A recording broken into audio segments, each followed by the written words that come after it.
Introducing the D'Addario Autolock, made with locking strap ends for an easy-to-use, clip-on system.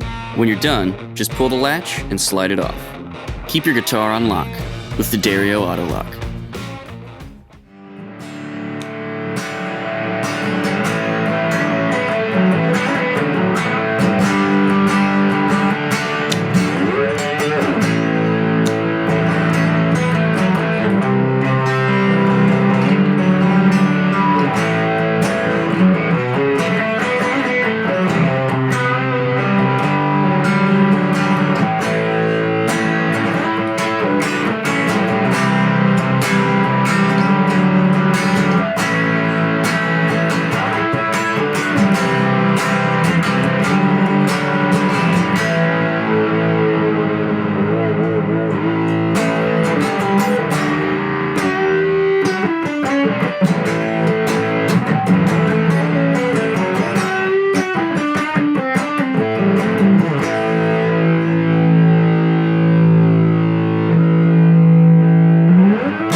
Sounds great. Hey everyone, this is Chris Keys for Premier Guitar. I'm hanging out in Nashville, Tennessee. I'm joined today by Angie Swan in New York City. Angie, how you doing? I'm good. How are you, Chris? Real good. If you're not familiar with Angie, she has got a long list, but some of the highlights would definitely be working with CeeLo Green, will.i.am, Macy Gray, and most recently and probably most extended with David Byrne in part of his American Utopia Broadway show. That ended before the pandemic, right, Angie? Yeah, it did. About 3 weeks before everything shut down. Okay, and so I know that they had postponed reopening or doing anything going forward, right, for the rest of 2020 and then into 2021? Yeah, the show is supposed to pick back up again actually this month, September, or October, or early October, but everything's been pushed back, and the reopening date is still to be determined, so I'm just here in New York, eating bagels, playing music at home, and riding my bike. That's awesome. And yeah, you set up your apartment, which looks wonderful. I don't know if it always looks this way, but it looks like a gearhead's paradise. You got guitars on the wall, you got amps, you got Kempers, you got a little bit of everything. Yeah, it's kind of my creative station. And there's another part of my apartment that, I have like an easel because I'm like painting and stuff too. So yeah, this is kind of like my little one. They call it man cave. This would be a woman cave or whatever. Yeah. Well, let's just start right with the guitar that you were playing on the intro, which is a Nashville native with Dennis Vandal and the Novo brand. So tell me about this guitar, and I've seen that with you with that guitar with David stuff. So talk to me about everything that is associated with this instrument. Yeah, well, actually, my friend Jared Scharf, who's been playing guitar for Saturday Night Live for like the past 13 years, he's the one that introduced me to Dennis Fano, and at the time, he was still making Fano guitars, so I met him at NAMM, and I tried out some of his guitars. I'm like, wow, this feels really nice, it sounds great, and so I knew I was interested in picking one up eventually, and this was like years before I started working with David. And then when I finally got in touch with Dennis, he wasn't making Fano anymore. He was making Novo. And I'm like, well, I love the shape of the guitar. It just looks it's very unique. That's kind of what stood out to me. And also I like the weight of the guitar. Like even, the Fano guitars were pretty light and just very balanced. And, just felt like a solid piece, but it was still solid. It was like lightweight, but still a very powerful instrument. Mm-hmm. So, eventually I had one made, and I wanted it to have like I'm not a big single coil player, so I had them put Lawler pickups in it, so I could still get kind of like a single coil tone, but a little bit thicker.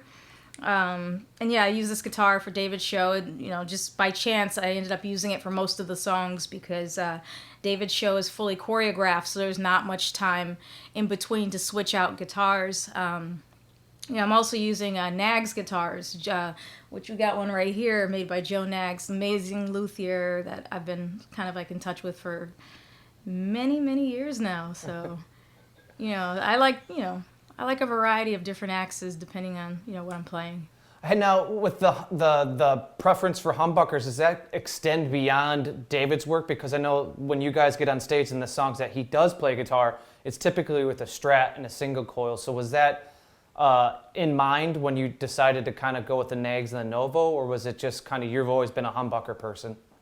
Well, I've always been a humbucker person. I mean, when I was younger, like growing up, I'd look at like, you know, I just always liked the Les Paul. I mean, I have a Les Paul tattooed on my back. Like that's just always been like, you know, growing up as a kid, you know, when first I was like, oh, Fender or Gibson, and you know, I had a Strat, like a Squier, but I always just was kind of attracted to Gibsons, like that really thick sound. I really like thicker tones, but that can still break up a bit. You can still like, you can really rip a nice solo, but it's not so tinny, I guess. So such a thin sound. So that's just kind of always been a personal preference. So I kind of always lean more towards like a warmer tone. I guess that could have come from when I was playing jazz, because that's kind of what I started with, was, you know, jazz and blues. So. Well, right on. Is there anything that we should know about the guitar that is like special to you, or is it kind of how Dennis gave it to you? I know that you requested the Lawlers, but is there anything else? Well, no, this was actually made completely from scratch, like, you know, to spec. When I got the gig with David, I was kind of curious about the continuity. I knew, you know, David's a very visual person. He's very, you know, it's musical, but it's also visual. He's kind of like a Renaissance man, like an artist. So I asked him, I said, well, what's the color scheme of your show? Just so I wasn't going to come with something that just completely stood out and didn't match with the aesthetic that he was going for.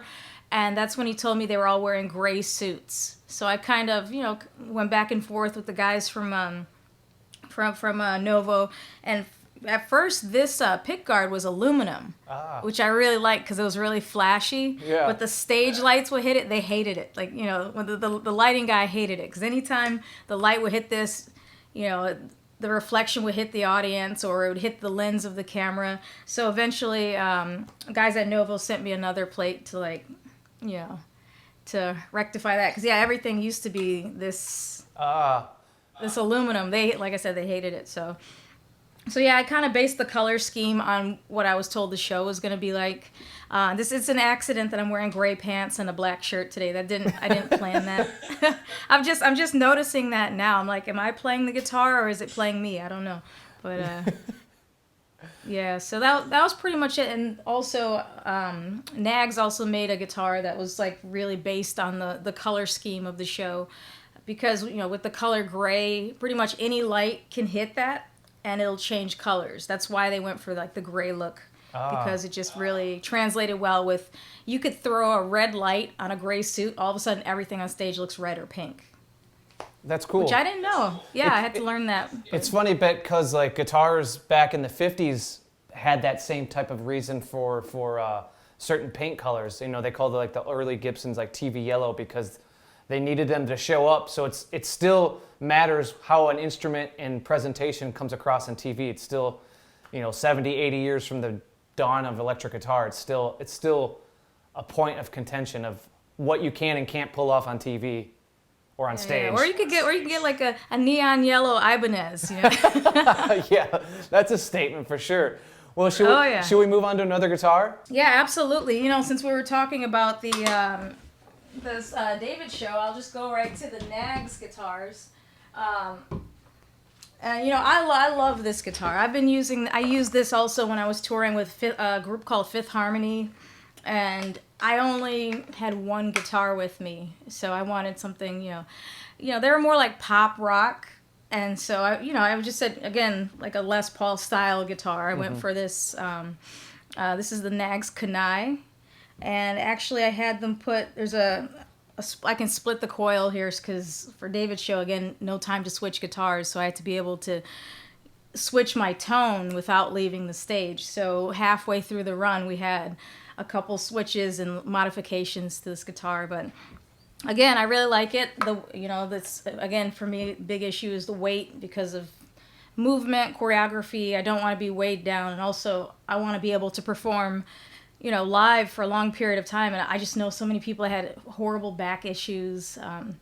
Like, you know, old Les Pauls are like just ridiculously heavy. They probably weigh more than me. So again, that's a really big factor when I make decisions on which guitars I choose to use. So I'm gonna play this a little bit. Yeah, let's hear it. I'm sure it's in tune. I'm gonna take this little guy down to drop D. And I don't name my guitars all the time, or I do. So, you know, some people do. Mm-hmm. used to, but I started forgetting their names. So I was like, you're great. You know how when you meet somebody. Either that means you have too many guitars or you don't have a good memory. I don't know which one it is, Angie. Probably a little bit of both. Or I just forget because you remember stuff with repetition. I just don't call them by names. Yeah. It's like having a lot of children. You're like, hey, you get over here and play with that thing or whatever. But.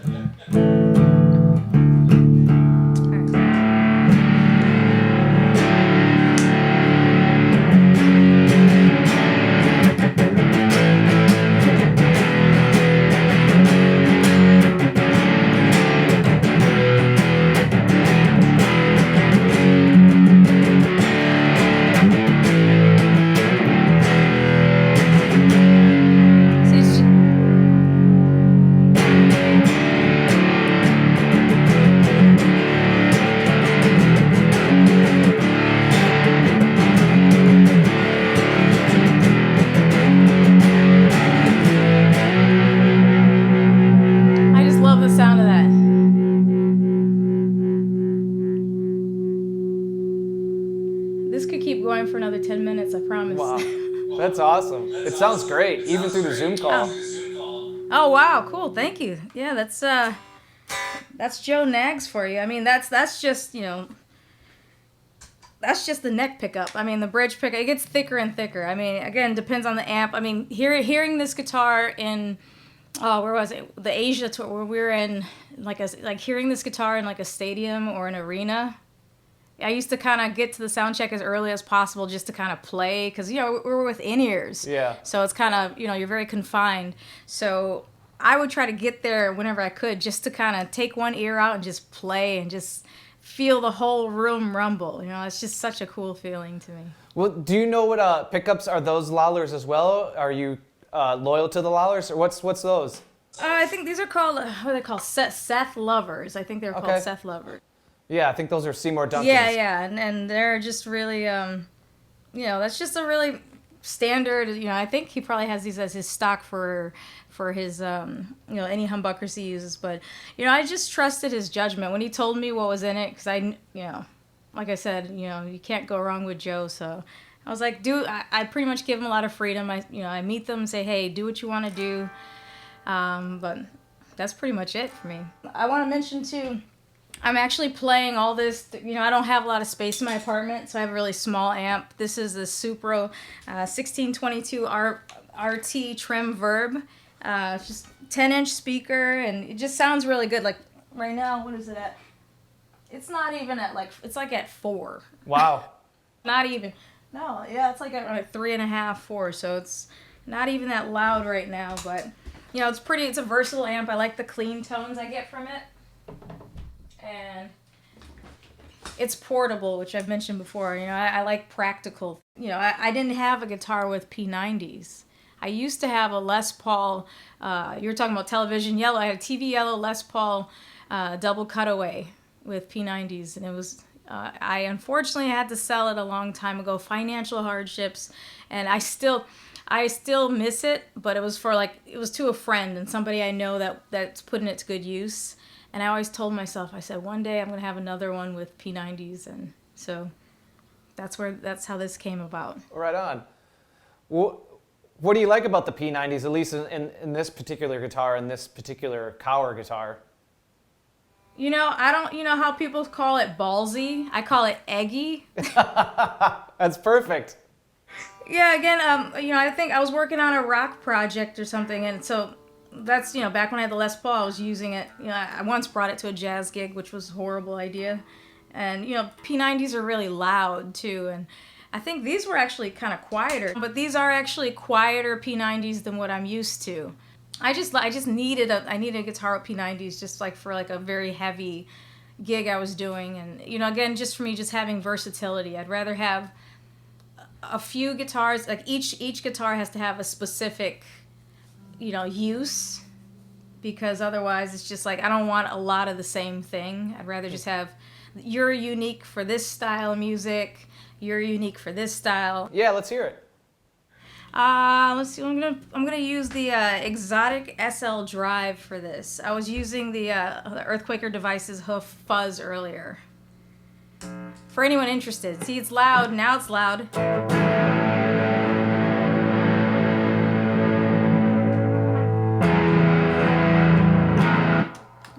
Let's turn that up.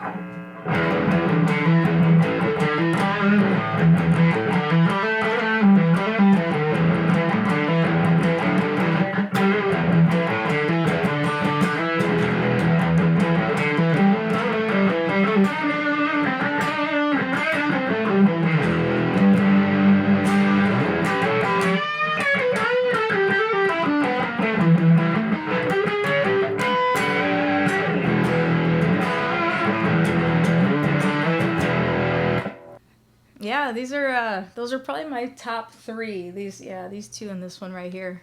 All right. Are the ones I play the most. So. I think before we move on to your amp, you briefly mentioned it in your Kemper, and then all the pedals you want to show us. There's a story to be told about the Ricken-caster next to you. I feel like people will enjoy this. Yeah. Well, actually, this does not come from a company or anything. It's just a guitar that's been put together, just a bunch of different parts by my friend Rick Torres. He's in Los Angeles, and we met at a jam session. There's a place called the Kibitz Room, which is on Fairfax. It's on Fairfax Avenue.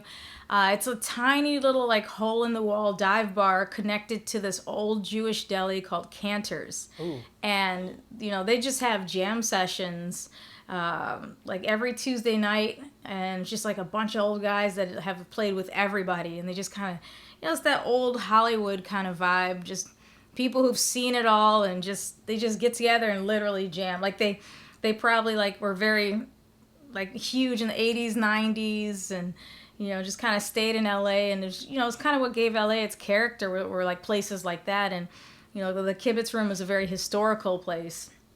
And I haven't been there in a while. I don't know, if it's open, but so I met Rick there, and he said he makes guitars, and he just kind of puts parts together. He likes to collect stuff, find stuff online, and he brought this guitar to the jam, and I was like, wow, that's beautiful. Can I try it? And I played it, and again the first thing that grabs me is the playability. If I connect with it right away, and I was just like, this feels great. I mean, one difference though, the body is really heavy. This is a heavier body than all my other guitars. But I just thought it was really cool. And so I'll show you the headstock. I'll maybe show you a close-up picture later. But yeah, it's called a Ricken-caster. He just came up with that name because his name's Rick. Thinking Rickenbacker, kind of has like a telly shape to it. Mm-hmm. So Ricken-caster he went for. But I used this guitar for a lot of smooth jazz gigs I was doing in like the mid 2006, 2007. I was playing with an artist named Boney James, and it just really worked for me. And I used this guitar with Cirque du Soleil as well, and they kind of put this little kind of sticker on it, and it stuck, no pun intended. But I'm trying to remember a couple guitar players, like smooth jazz players, saw this guitar backstage when I was on tour with Boney. I want to say George Benson saw it. Earl Klugh, but I think he's a Jonathan Butler's a lefty. He saw this guitar, and I was like, yeah, you can see it, but I don't know if you can play it. But Now, do you play it much anymore? I know that you mentioned that the gigs that you had before was some years ago. Is this something that gets used at all anymore, or is this more of just a piece you keep? Well, I haven't used it that much because, again, like, all the parts are thrown together. Like, I would take this guitar to get it set up, and people would be like, oh, this looks like a bomb went off in the inside of it, because it's just a bunch of wires and things soldered. It kind of looked like Arnold Schwarzenegger at the end of Terminator. Like when he's all busted up. And yeah. I think that's the best way to describe what's going on inside of here. So sometimes it cuts in and out. I was having some issues with one of the pots. So it just wasn't, I wasn't comfortable taking it out as much anymore. I mean, I use it at home sometimes just to kind of doodle around with it. But, just plugging it in recently, I forget how much I actually liked it. So, if I do start playing gigs again, I'm sure I would definitely take it out. Would you like to hear it? Yeah, let's hear it. Oh, yeah, that's an octave pedal. It's not a 12-string. Okay.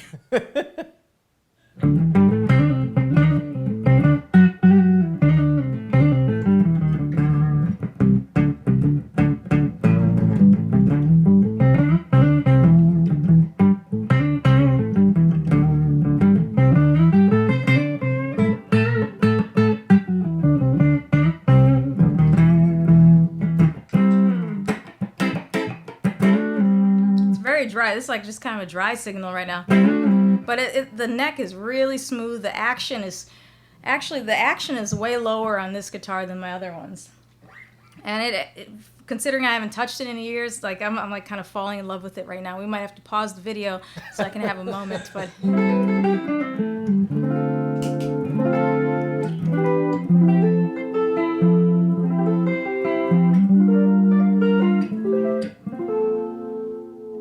Well, if it'd be cool if maybe you could grab the Novo, and I know that you can talk about the Kemper, but I'm sure everyone would love to hear kind of more of your pedals. Hear you play through some of your pedals, if that's cool.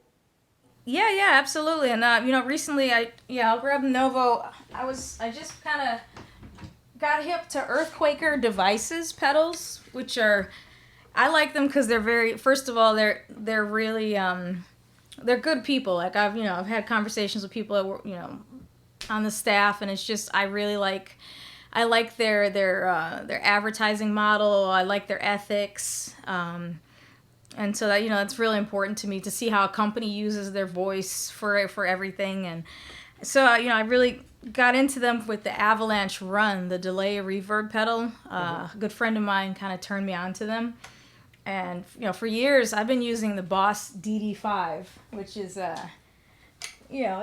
it's classic. I've had this thing for probably about 15. Well, that's the thing about Boss pedals; they just last forever. Yeah. But I actually, I did lose my other DD5 and then couldn't find one. I had to go online and look for it. But, this is just a solid pedal I've had forever. And, I like the tap tempo, but I kind of wanted to upgrade. So that's kind of how I got turned onto Earthquaker Devices. I'm not a big multi-effects person. I mean, besides the Kemper, which, I had to use for the show. But a lot of gigs, I just come out with 4 or 5 pedals. I prefer individual pedals that I can see in front of me and tweak. And I've always had the fear of actually a board did fry on me once. I think it was in another country, multi-effects board. It was something with the transformer. Something was plugged in wrong on the sound end, and the lights went out, the stage lights went out, and we smelled something, and I'm like, oh no. It wasn't my fault, but somebody did something, and I smelled that, that smell of electricity.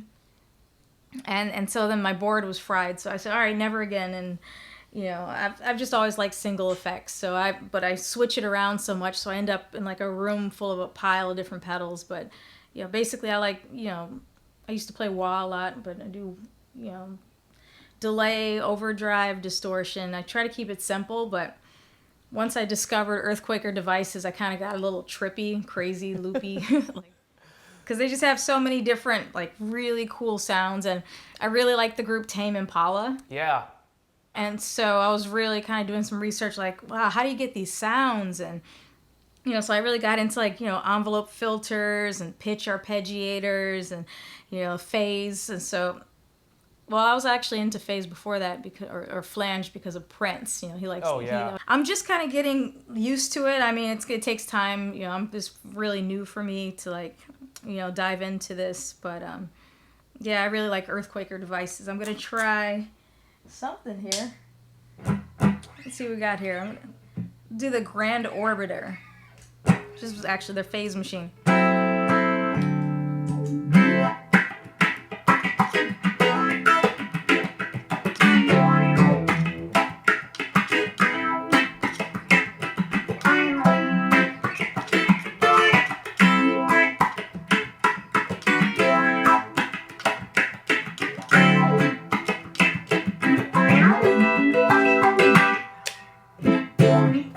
I was kind of putting different, I was kind of keeping, I always, when I get different pedals, I would keep the brands together. I don't know why I did that. It was like a little neurological thing. But then I'm like, let me just start mixing stuff up. Because, I have an exotic SL drive, which I would use as a boost. Or I used to have the Ibanez Tube Screamer. I would use that as a boost to whatever distortion I was using. Mm-hmm. So, even the order of my pedals, I do tend to switch up a lot. I like to have the delay at the very end so I can do swells with the volume pedal, bring it in and out. like I said, I used to use a wah pedal a lot, but I've kind of moved away from that. But then sometimes I get studio sessions that are like, oh, we want this wah sound, and I'm like, so I gotta go grab one. But I used Crybabies for a while, and I went to the full tone Clyde wah for a bit, and now I'm kind of in the market looking at different stuff. So. Well, you had mentioned the Earthquaker Avalanche run, and I know that you're in an experimental phase, but could we hear how you're currently using that or how you have it dialed up? Because that's a really adventurous pedal. Yeah. Yep, I got that right here. So, if you're familiar with it, they've got two different settings. You got the delay side, and then you got the reverb side. I really haven't touched a lot on the reverb. I've been trying to dial in these delays because it's way more intricate than the DD5. Or maybe I've just been playing the DD5 long enough that I've just kind of know it like the back of my hand, and it always had that separate tap. So. I kind of like the big button that you get with the Boss tap tempos, so I'm getting used to just this little nub, So here's the Avalanche run.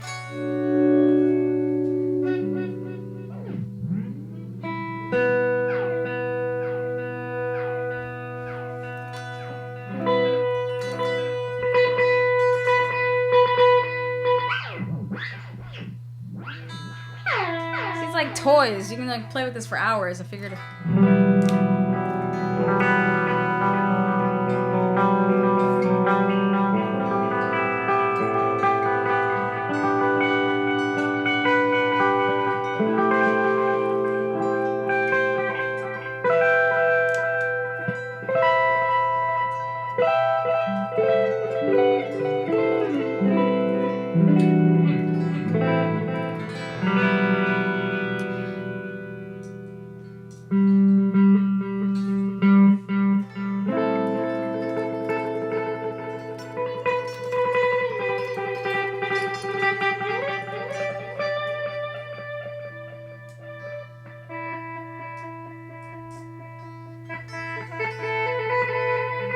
I like the reverse effect they have on here too.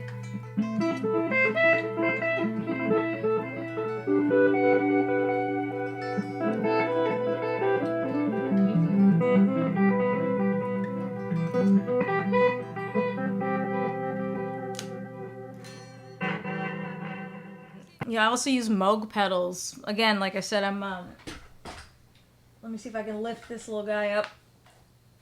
So this is like my smallest board. It's, again, it's nothing stuck on this one. I have like a medium-sized one here. So here's the polyphonic arpeggiator. This is going to take a while to kind of get used to, but it's just, again, just to make like ambient sounds. I'm going to use that with the DD5, which I've moved from my main board to like the smaller one. Then the MXR Super Badass Distortion. And the Moog Foog, I can't pronounce that, MF Chorus. Well, keep moving along. Is there anything else on your feet? Because I can't really see anything else that's plugged in that you want to talk about or show us, or, I don't want to be missing anything. Yeah, well, I've kind of played everything on this main board here. Is the Earthquaker Devices, the hoof, the fuzz pedal. And this is kind of funny. Acoustic simulator. When I was in the market looking for an acoustic guitar, and I had a gig, and all of a sudden they're like, we need an acoustic, and I could not find one to borrow anywhere. And so I went to like a music store and picked this up, and I was like, why did I do that? But I made it work though. It's funny how it actually did what it needed to do. And the Kemper, for instance, has an acoustic sound that I use. Again, I use the Knaggs. I'm using this in David's show with an acoustic setting from the Kemper, and it actually worked. It was a song called Bullet. In the bridge of the song, I need an acoustic guitar like in the middle of the song, and so we were able to tweak and get a nice, real enough sounding tone to it. But and that's a good point to bring up the Kemper. I know that we've been hearing your pedals and stuff, and that's kind of where you typically live, but so I assume that the use of the Kemper or some type of modeling gear was kind of dictated by the gig itself being so rapid fire, being everything kind of just happening. And so did you have much input in the tones and kind of shaping inside that, or how did that all go? Well, what I had done at first was I got the set list, and some of the songs I knew, some of the head songs, and so I kind of was familiar with the tone that I needed, and I was just kind of taking notes, listening through everything, if it was like a brighter sound or heavier. And I was, before I realized that there was going to be nothing on stage, it's a completely wireless show, just dance floor. I was kind of messing around with the pedals I had to try to emulate the sounds that I needed.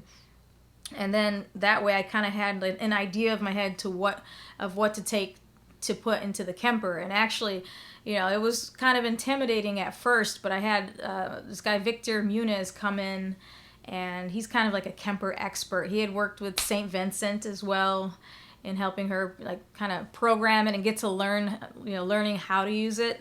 And then, once I kind of got hip to it, I actually, bought my own Kemper, and I can, take a USB key and I could tweak sounds and then take the key to the show if I needed to make adjustments for any reason. So, that's something that's really cool about technology, being able to have your entire rig now on a USB key. Well, I'll do this ahead of time since, we're filming this in September. I'll congratulate you on the music that we're about to hear, and, all the success to you going forward on your own stuff, and obviously with David and everything else you got going on, Angie. We appreciate the time. Thank you. I appreciate it. Thank you, Chris. All right, this is Chris Keys for Premier Guitar in Nashville, for Angie Swan in New York City. Thank you guys very much, and stay safe.